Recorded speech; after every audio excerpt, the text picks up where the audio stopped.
القرآن يوحدنا لطريق الخير يوجهنا الله تعالى أنزله ورسول الله معلم. بسم الله الرحمن الرحیم.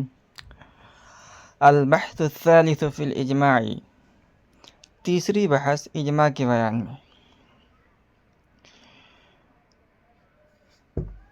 شروع کے اندر ہم نے بتایا تھا کہ جو اصول شرع ہے وہ کل 4 ہیں. نمبر 1 ہے کتاب اللہ، نمبر 2 ہے سنت رسول اللہ صلی اللہ علیہ وسلم. جن دونوں بحثوں کو ہم نے تفصیل کے ساتھ پڑھ لیا ہے. اب یہاں سے تیسری بحث اجماع کے سلسلے میں شروع کر رہے ہیں، اور اس کے بعد چوتھی اور آخری جو اصل شرع ہے وہ ہے قیاس. اس کے بعد اس کو بیان کیا جائے گا. سب سے پہلے انہیں اجماع کی لغوی تعریف بیان کی ہے. کہہ رہا الاجماع فی اللغۃ الاتفاق. لغت کے اندر اجماع کہتے ہیں اتفاق کو، اور شریعت کی اصطلاح میں اجماع کسے کہتے ہیں؟ کہہ رہا وفی الشریعۃ اتفاق المجتہدین من امت محمد صلی اللہ علیہ وسلم فی عصر علی امر. شریعت کے اصطلاح میں اجماع نام ہے کسی بات پر کسی زمانے میں امت محمدیہ کے مجتہدین کا اتفاق کرنا، اسے اجماع کہا جاتا ہے. اس کا حکم کیا ہے؟ کہہ رہے حکمہ و حجۃ کالحدیث. اجماع کا حکم یہ ہے کہ اجماع حدیث کی طرح دلیل شرعی ہے، اور اس کی جو اصل ہے وہ ہے قرآن کریم کے اندر. لقولہ تعالی، کہہ رہے دلیل کیا ہے کہ حدیث کی طرح حجت ہے اجماع بھی. کہہ رہے اس لیے کہ باری تعالیٰ نے قرآن شریف میں ارشاد فرمایا ہے وَمَن يُشَاقِقِ الرَّسُولَ مِن بَعْدِ مَا تَبَيَّنَ لَهُ الْهُدَىٰ وَيَتَّبِعْ غَيْرَ سَبِيلِ الْمُؤْمِنِينَ نُوَلِّهِ مَا تَوَلَّىٰ وَنُصْلِهِ جَهَنَّمَ وَسَاءَتْ مَصِيرًا. اس آیت کے اندر محل استشہاد ہے وَيَتَّبِعْ غَيْرَ سَبِيلِ الْمُؤْمِنِينَ. پہلے ہم پوری آیت کا ترجمہ کر لیتے ہیں.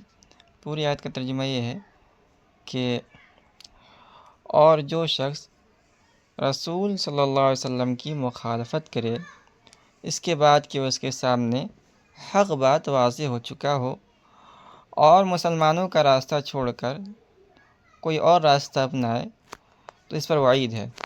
تو ہم اس کو جو کچھ وہ کرتا ہے کرنے دیں گے، اور اس کو جہنم میں داخل کریں گے، اور وہ بری جگہ ہے. اب اس آیت کے اندر آپ نے دیکھا کہ جو وعید ہے جہنم کی وہ 2 چیزوں پر ہے.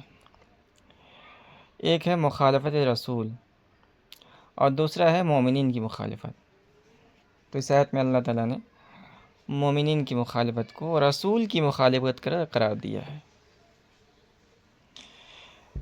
تو معلوم یہ ہوا کہ اگر مومنین کسی بات پر اتفاق کر لیں تو اس کا انکار کرنا، اس کی مخالفت کرنا، یہ جہنم میں لے جانے کا باعث بنے گا. معلوم یہ ہوا کہ حدیث کی طرح اجماع امت بھی قطعی حجت ہے. ایک حدیث ہے مستدل وَلِقَوْلِهِ صلی اللہ علیہ وسلم لا يجمع اللہ هذه الامة على الضلالة ابدا. حضور پاک صلی اللہ علیہ وسلم کا ارشاد ہے کہ میری امت کے ساتھ ایسا نہیں ہو سکتا کہ وہ گمراہی پہ اتفاق کر لے. لا يجمع اللہ هذه الامة، اللہ رب العزت اس امت کو اعلیٰ ضلالت ابدا، گمراہی پر کبھی متفق ہونے نہیں دیں گے. اس سے علماء نے یہ مسئلہ بیان کیا کہ یہ امت من حیث الامت معصوم ہے، اور وہ کسی بات پر اگر اتفاق کر لے تو اس کو جو ہے حجت مانا جائے گا، اور وہ قابل عمل ہوگا، اس لیے کہ امت جو ہے گمراہی پر، غلط بات پر اجماع نہیں کر سکتی ہے. وَلِقَوْلِ ابن مسعود رضی اللہ عنہ ما رآه المسلمون حسن فهو عند اللہ حسن وما رآه سیئا فهو عند اللہ سیئ. اسی طرح عبداللہ بن مسعود اللہ عنہ قول ہے کہ جس بات کو مسلمان اچھا سمجھے وہ اللہ کے نزدیک اچھا ہے، اور جس کو وہ برا سمجھے تو اللہ کے نزدیک بھی برا ہے۔ کہہ رہے ہیں کہ فَإِجْمَاعُ هَذِهِ الْأُمَّةِ بعد ما توفي رسول اللہ صلی اللہ علیہ وسلم فی فروع الدین حجۃ قطعیۃ موجبۃ للعمل۔ کریں دلائل سے بات معلوم ہو رہی ہے کہ اس امت محمدیہ صلی اللہ علیہ وسلم کا حضور پاک صلی اللہ علیہ وسلم کی دنیا سے پردہ پوشی فرمانے کے بعد دین کے فروعات میں کسی بات پر اتفاق کر لینا حجۃ قطعیۃ، یہ حجت قطعی ہے، ایک شرعی دلیل ہے، موجبۃ للعمل، جو قابل عمل ہے۔ والمعتبر فی هذا الباب اجماع اہل الرأی والاجتہاد۔ اجماع کے سلسلے میں یہ بات پیش نظر ہونی چاہیے کہ ہر ایرے گہرے کا اجماع حجت شرعی نہیں بنے گا، بلکہ اہل علم، اہل اجتہاد اور اس امت کے جو بڑے بڑے علماء فقہاء ہیں ان کا اجماع ہی قابل عمل ہے۔ والمعتبر فی هذا الباب اجماع اہل الرأی والاجتہاد، اور اجماع کے سلسلے میں اہل رائے اور اہل اجتہاد کا اجماع معتبر ہے۔ فلا يعتبر بقول العوام والمتکلم والمحدث، کہ لہذا عام آدمی کا قول، اسی طرح علم کلام کے ماہر کا قول اور محدث کا قول اس باب میں معتبر نہیں ہے۔ فإنه لا بصيرة لهم في اصول الدین، اس لیے کہ ان لوگوں کو دین کی بنیادی باتوں میں بصیرت حاصل نہیں ہوتی ہے، لہذا ان کا اجماع معتبر نہیں ہوگا۔ اس کے بعد ہے مراتب الاجماع، اجماع کے مراتب۔ تو جتنے اجماع ہیں وہ سب ایک درجے کے نہیں ہیں، بلکہ ان میں بھی فرق ہے۔ والاجماع علی اربعۃ اقسام، کہہ رہے اجماع کی 4 قسمیں ہیں۔ پہلی قسم ہے اجماع الصحابہ رضی اللہ عنہم علی حکم الحادثۃ نصا، کسی واقعے کے حکم پر صحابہ کرام رضی اللہ عنہ کا بالتصریح اجماع۔ اجماعہم علی خلافت ابی بکر رضی اللہ عنہ، جیسے کہ صحابہ کا حضرت ابو بکر صدیق رضی اللہ تعالیٰ عنہ کی خلافت پر اجماع کر لینا۔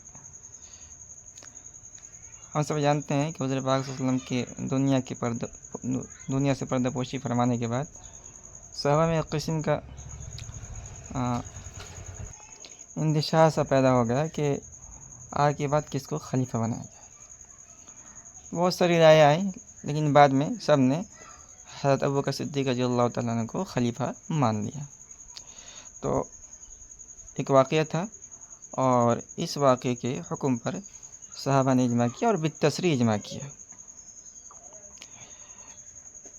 اب اس طرح کا جو اجماع ہوگا اس کا کیا حکم ہے؟